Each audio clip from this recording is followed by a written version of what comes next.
1차, 2차, 3차, 4차 계속 반복적으로 핵실험을 했을 때 많은 전문가들은 과연 북한이 완벽하게 방사성 물질이 이 지표면 위로 올라오는 것을 차단할 수 있는 차벽을 과학적으로 설계한 것이 맞느냐에 대해서 사실은 IAEA, 그러니까 원자력 사찰 기구죠. 국제기구에서는 의문을 갖고 있거든요. 네. 근데 이 또한 핵 사찰을 허용하지 않아요. 그렇기 때문에 사실은 명확하게 안전하다 혹은 안전하지 않다라고 답을 할 수 없는 상황이다. 이게 굉장히 불안하다는 거죠. 맞아요. 북한은 언론을 통제하지 않습니까? 그렇기 때문에 실제로 피해자가 있는지 없는지는 언론을 통해서 알 수 없거든요, 이게. 그리고 또 북한 내부에서도 놓고 보게 되면 기관과 그리고 기관 안에 있는 부서 사이에 서로 칸막이가 높습니다. 그러니까 자기가 여기서 진행되는 내용을 다른 부서가 알 수 없게끔 그런 상태이기 때문에 내부에서 소문이 난다거나 해도 이게 빨리 퍼질 수는 없거든요. 더욱이 핵이라는 거는 지금 뭐 핵실험 같은 거는 김정은이 완전히 자기 수건 사업과 같은 거 아닙니까? 그렇기 때문에 이거는 철저히 뭐 중앙당 사람들 물론이고 외무성 사람들도 외교관들도 이걸 철저히 모르게끔 다 비밀로 하고 있습니다. 그러니까 일단 북한에서 탈북한 사람들의 증언도 있고 또 박사님의 이제 과학적인 논리적인 어떤 설명도 있으셨는데 사실은 이제 현장이 완벽하게 공개가 되지 않았기 때문에 이것이 어떤 것이 진실에 가까운지를 우리가 지금 알 수가 없는 상황인 거잖아요, 결국은. 맞아요. 기본적으로 이렇게 땅덩어리가 좁고 네. 인구 밀도가 높은 지역에서 핵실험을 한다는 것 자체가 미친 짓이에요. 그러네요. 지금 모든 핵 보유국가 봐봐요. 미국도 그렇고 구소련도 그렇고 중국도 그렇고 모든 핵실험장은 주민이 단 한 명도 없는 사막이라면 여기서 실시가 됩니다. 바다라든가. 남태평양 바다라든지. 맞네요. 그러니까 기본적으로 이 핵실험 자체는 주민이 단 한 명도 없는 곳에서 해야 되는데 그러네. 이렇게 인구 밀도가 높은 2천만 명이 넘지 않습니까? 이런 좁은 땅덩어리에서 기본적으로 핵실험 한다는 자체가 미친 짓이고 여기가 지금 화강암 지대라고 하지만 2006년도부터 그러니까 6번 핵실험을 했잖아요. 점점 커지고. 점점 커지고 화강암이 아무리 단단하다고 하더라도 안에서 터져버리면 그럼. 화강암이 녹아요. 쪼개질 수 있네요. 쪼개지는 것뿐만 아니라 녹습니다.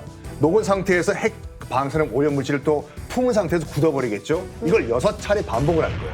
깨지고 녹고 품고 깨지고 녹고 품고. 그러니까 이 화강암 지대 밑에도 지하수가 흐를 거 아니에요. 그럼 그 지하수가 흘러가가지고 이 지하수를 먹은 주민은 피폭이 될 가능성이 조금이라도 있다라고 우리가 봐야 되는 거예요, 이게. 여기가 이제 여러 가지 인구로 보면 뭐 한 12만 명 있고 또 핵실험장 반경 그 한 40km 안에 108만 명이 거주를 하고 있대요. 그리고 여기가 이제 야. 산악지대 아닙니까? 만탑산에서 흘러내리는 그 남대천 물이 길주에서부터 시작해가지고 동해안에 이제 김책하고 화대 사이로 빠져나가는 이런 지역이니까 북한 체제의 특성상 주민의 안전을 우시할 거냐 아니면 핵 개발의 속도라든가 그 능력을 갖는 거를 우선시할 거냐 이런 걸 이제 네. 봐야 되겠죠. 아니 강 교수님 이 정도 되면은 네. 지하수에 문제 생기는 거 아닙니까? 그 실제로 우리 지하수에 우라늄 함량들이 다 있어요. 전국에 다 측정하면 지역마다 우물 다 파고 수도물 다 조사하면 지역마다 우라늄 함량이 다 차이가 납니다. 근데 안전한 수준이겠죠. 그렇죠. 우리가 이제 30 마이크로그램이라고 리터당 그 기준이 있는데 네. 그 이하는 다 맞춰주고요. 그 그러게요. 대신 그 이하에서는 다양하게 나와요. 그럼 과연 얘가 그거보다 더 넘게 나올 거냐?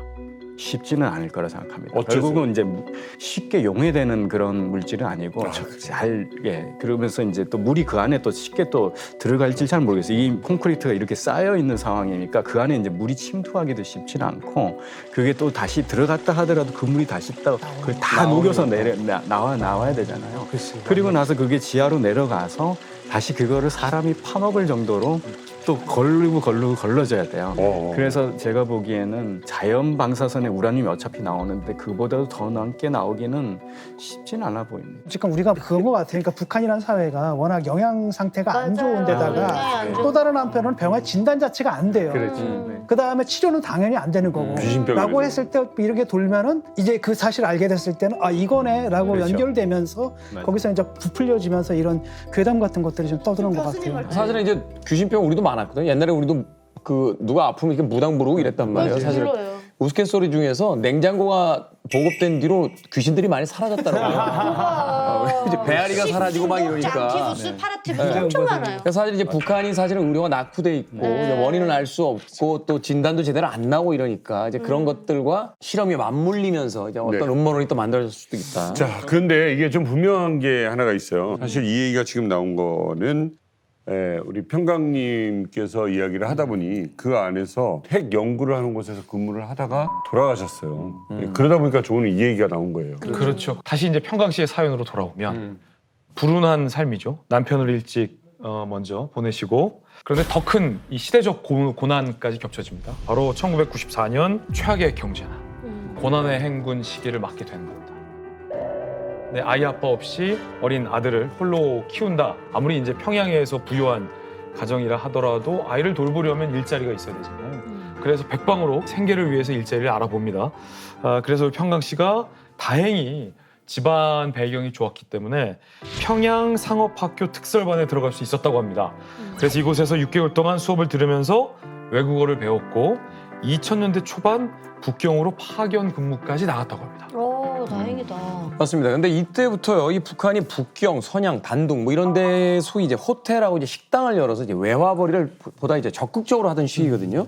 그 시기에는 평강 씨는 북경에 가서 어떤 일을 하신 겁니까? 북경의 호텔에 북한에서 나와 있는 출장소에서 일했어요. 품질 감독으로 일했고 네. 이제 무슨 식당에서 뭐 스튜디오 뛰거나 노래 부르거나 이런 거는 저는 아니고 검열하는 거예요. 어떤 북한에서 시스템에 맞게 어떤 요리를 하는지 어떤 행사를 그대로 차근차근 진행하는지 그런 것들을 돌아본다는데 돈도 좀 많이 벌 줄 알았죠. 사실은 나갈 때는. 근데 솔직히 돈 못 벌었어요. 그냥 우리나라 돈을 3,500원, 4,000원 정도는 손에 쥘 수 있었던 것 같아. 근데 집에서는 그래도 뭐 쌀 포대, 그다음에 뭐 설탕, 기름 이런 것들을 받고 그리고 저는 이제 돈은 못 벌었죠. 하루에 4,000원 버는 거예요, 한국 돈? 아니 하루에 4,000원 아니고요. 그럼 그렇잖아요, 번 거. 한 달에. 한 달에 4,000원 벌었다고요? 네네네. 한 달에 월급이 그 정도밖에 안 됐어요. 한국 돈 4,000원? 네. 없는 거네. 3,500. 네. 4달러 받는 거예요, 4달러? 그냥 대충 보게 되면 북한에서 보면 쌀 한 킬로, 그다음에 뭐 국수 한 그릇 정도, 뭐 그런 돈밖에 사실은 안 되죠. 근데 이제 북한 안에서만 지내시다가 처음으로 이제 해외를 나가신 거잖아요. 예. 좀 뭐가 좀 신기한 게 좀 있었나요? 지금 탈북자분들 대체로 이제 중국에 탁 넘어오게 되면 막 그 길림, 연길 막 이런데 막 불이 반짝반짝하고 놀라고 그러잖아요. 근데 저는 이제 워낙 김일성 광장 옆에 집이 있었어요. 딱 바로 옆에 아파트였어요. 그래서 맨날 김일성 광장에 슈퍼 터트리고 뭐 반짝반짝하고 별로 이렇게 크게 신기한 건 없었는데 그 남한 사람들의 자유?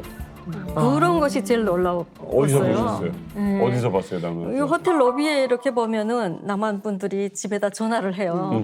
그 남한 청년이 집에 그 조그만 아기한테 이제 전화 거는 이야기 그 소리를 들었는데 아빠 이제 그 머지않아 갈 거야 하면서 크리스마스 선물 물론 가져가지 뭐 이러면서 이제 전화를 하는데 얼마나 따뜻하고 근데 이제 바로 뭐 내일 갈 거야 하면 그분들은 가고 올 거야 그리고 바로 전화하고 그때 그 남한 사람들이 자유로움 그거가 막 선망의 눈길로 바라봤던 것 같아.